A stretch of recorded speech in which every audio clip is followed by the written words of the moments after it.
ইদানিং খুব ভয়ঙ্কর একটা দৃশ্য দেখা যাচ্ছে।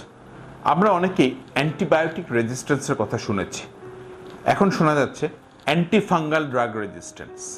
তার মানে অ্যান্টিফাঙ্গাল বা দাউদ বা ছত্রাকজনিত প্রদাহে আমরা যদি ঠিকমতো ওষুধ না খাই বা ঠিক রেজিমে যদি ওষুধ না খাই, সেটা কিন্তু ডেভেলপ করতে পারে।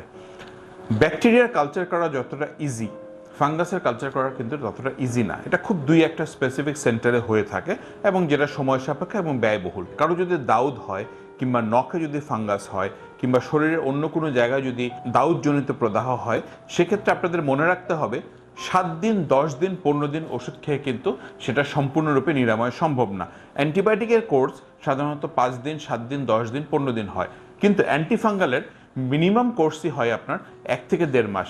মজার ব্যাপার কি জানেন?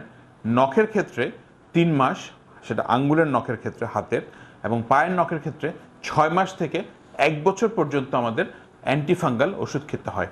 বেশিরভাগ রোগীরাই যে সমস্যা করে থাকেন বা যে ভুলটা করে থাকেন, 10-15 দিন পরে অ্যান্টিফাঙ্গাল বা ফাঙ্গাসের ড্রাগগুলো বা ওষুধগুলো খাওয়া বন্ধ করে দেন।